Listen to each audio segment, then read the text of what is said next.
Welcome, my name's Nathan Gill. We're here at Personal Best showcasing a beginner workout for a boxing routine.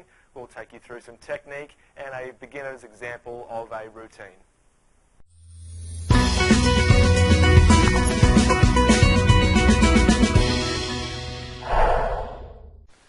Welcome back, guys. We've got Peck here. We're starting with the jab. Now the jab itself is the lead hand of the boxing stance and position. It's all about shoulder rotation. We're keeping that chin tucked down. We're looking at full extension of the left arm, being that jab arm, and we're finishing with that palm facing down. If we just stop Peck at the end of the jab position, we'll see that this shoulder has that rotation and it's developing the torque that's required when we progress to the next punch for this right hand to come through. So left hand extending out, chin tucked down, palm finishing face down, with that right hand in close towards the chin to protect for any incoming punches, extending out and in readiness for that torque that's created for that right punch to come back through. If we look at that side on, I'll hold my hands up as though I was the hard bag that was making contact to. That jab is extending out and back in that same trajectory as it came out. So a speed punch, extending out. It's a feeler punch, generating that torque through that left shoulder rotating forward in readiness for that right punch. If we just showcase that briefly for a left-right in slow motion. Excellent. That's the jab.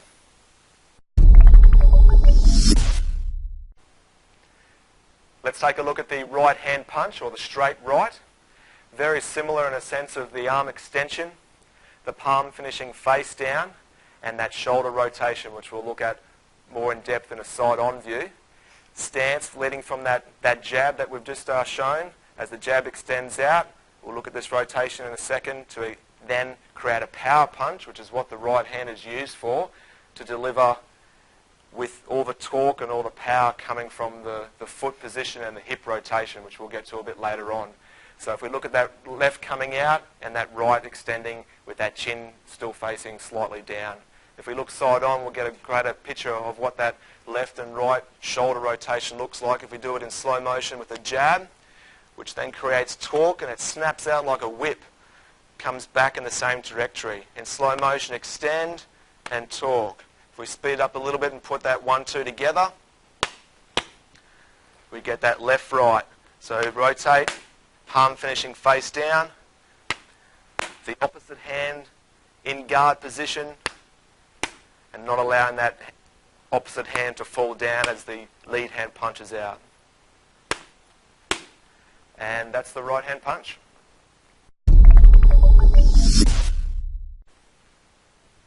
Let's take a look at the left hook.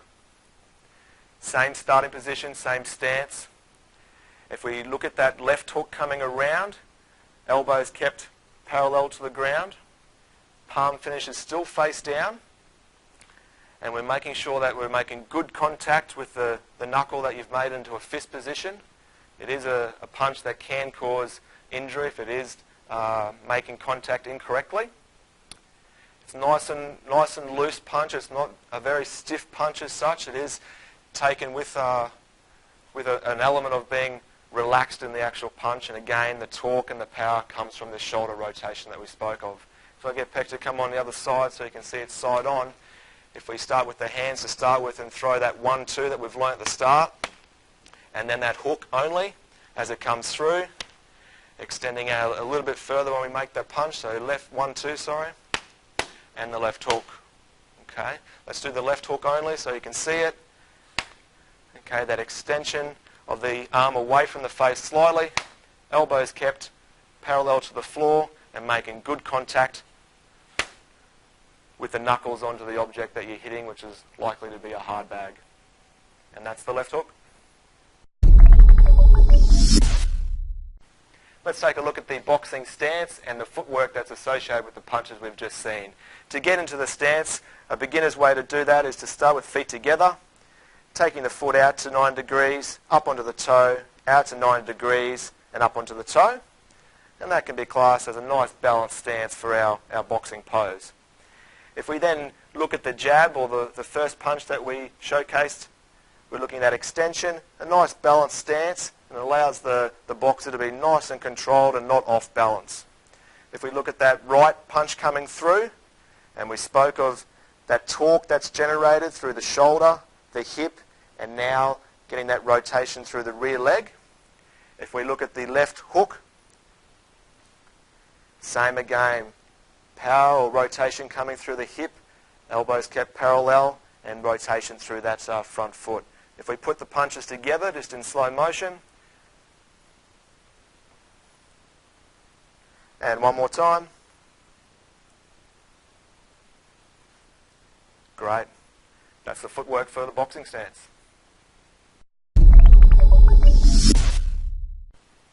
Let's take a look at skipping. Skipping is complementary to boxing, largely for the cardiovascular development that it brings, but we're also looking at ankle and calf conditioning. So as you saw in that footwork, there's a lot of movement that happens in that ankle joint and a lot of forward and back in that calf as well. So skipping is a great exercise to encourage development in that area, and aerobically it's something different than your standard running, swimming, cycling. Let's take a look at selecting the appropriate length for skipping. We're looking at the skipping rope coming roughly level with the armpit as a guide to how long the rope should be. If we broke it down, if you haven't skipped before, we can keep it nice and basic and keep feet together, and we'll just slow the rotation of the skipping rope down so that we get the jumping in half time, and this allows you to get your timing of where that rope transitions underneath the feet. We can then speed that up and take that bounce out, and now we're getting a jump on every rotation of that rope. And a true boxing skip would then take that to an alternating feet. So we're getting used to staying on that one foot, being on the ball of the foot, and you can imagine how much, strength is required to keep that stability through that ankle and have that rotation or alternating between foot to foot. A great warm-up exercise, and once your fitness level improves, a great exercise that you can do for an extended period of time.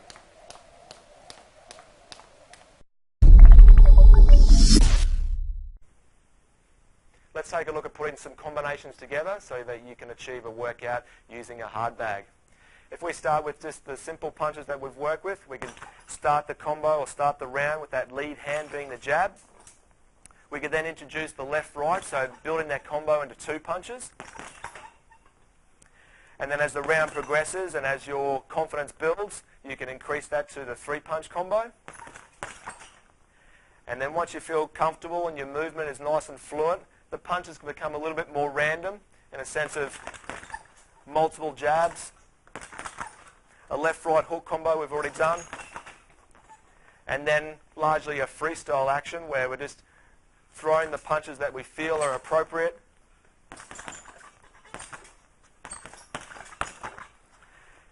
Speed and power can be introduced, both in the firmness of the punch that you introduce, and then the left-right speed combo that comes from putting punches together, both of which will have an effect on increasing the intensity of the boxing.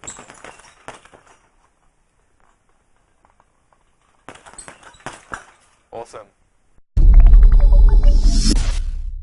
In finishing up, to get this program underway, all we need to have is a hard bag, a skipping rope, and the boxing mitts that you saw Peck have on his actual hands.